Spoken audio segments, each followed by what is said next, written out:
5 generations of computer. What is the need to discuss about generations of computer? Because we are all in the computer technology, in the technology world. Every day, day by day, we are adapting to some new technologies. The evolution of the computer has come on big way. So every day we are updating ourselves in the technology field. We need to learn about the generations of the computer, how it is evolved from basics to now today. First thing is that in the generation of computers, it is evolved from a large sized simple calculating machine to a smaller device, but much more than a powerful machine. The evolution of a computer to the current state is defined in terms of generation of computer. For example, the upgradation may be a simpler one. It may be in the terms of cost or in the size. These are all the updations of the generations of the computer. Each generation is designed based on the new technology development, resulting in a better and cheaper, smaller computer that are more powerful and faster, efficient than predecessor. For example, when you compare these 5 generations of computers, the first one may be more bigger and costly, and while comparing to the first generation, second generation's computer may be smaller in the size while comparing to the first generation. As like while comparing to third and fourth generation computers, may be more smaller than size and cheaper than first and second generation computers, which will upgrade the computer usage of computers to the people.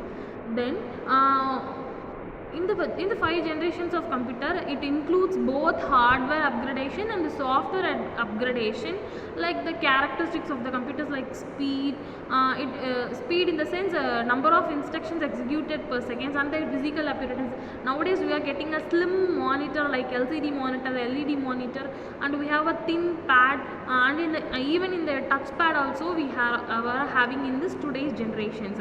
And moreover, the evolution is based on their applications they are using and the technology they are using. Based on those things, the evolution of computers have been taken, and we are going to discuss about these generations of computer. First generation of computer happens in the year of 1940 to 1956. The first computers are used vacuum tube, a sealed glass tube containing near a vacuum, which allows the free passage of electric current for circuitry and magnetic drums for memory. As shown in the image, these are all the vacuum tubes which is used in the first generation of computers. It was like a size of the room. It was enormously very big. Relies on the first generation computers taking up an entire room. It was bigger than size of room, and it is based on the machine language. Later on to the second generation, third generation, it is based on the programming language.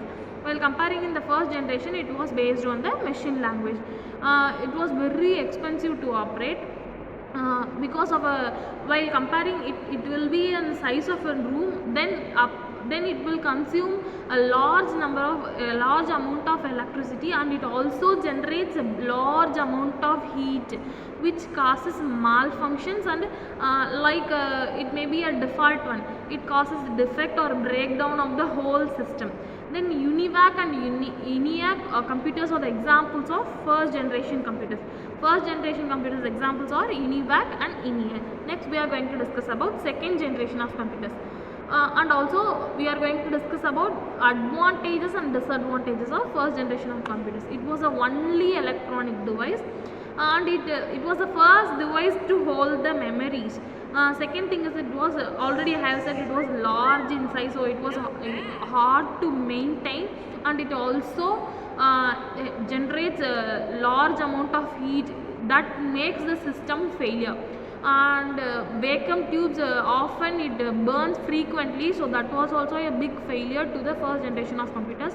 They produce, already I have said that it produced lots of heat, and maintenance also it cost much. Then we are going to discuss about second generations of computer.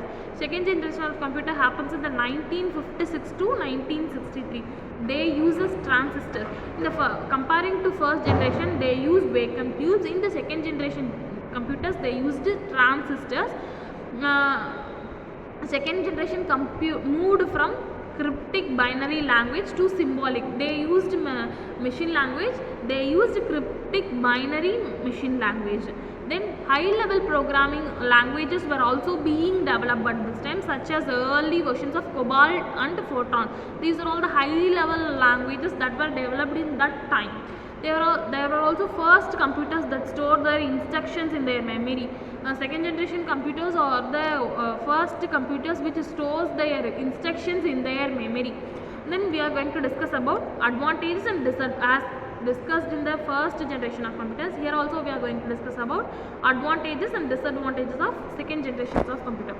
First thing is that it reduced the size. While comparing to first generation, the size of the system was reduced. Then the speed also very fast. Third thing is it is very much reliable.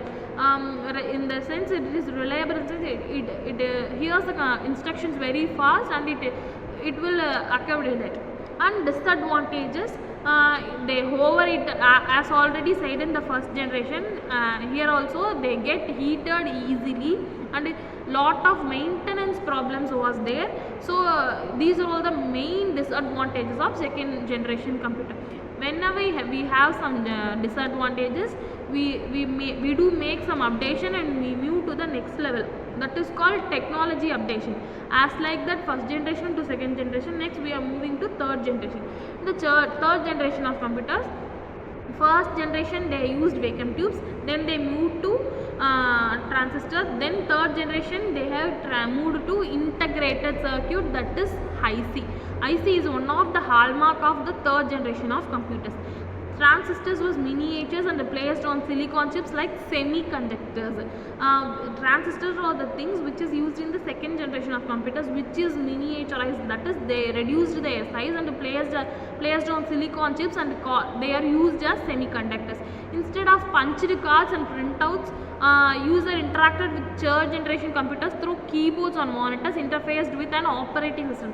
Operating system which act as an intermediate between hardware and software, which handles both hardware and software. That operating system was introduced in the third generation computers, which was one of the milestone of the generations of computers, which makes the usage of computers easy to the people. Then allowed the device to run many different applications on one time. For example, it supports multi-threading and multi-programming concepts in this generation. As we have discussed the advantages and disadvantages of 1 and 2 generations, here also we are going to discuss about the generations of advantages of both this generation. First advantages, ICs are very small in size and it is very easy to maintain, and it also gives a better and improved performance, and the production cost also very cheap, so easily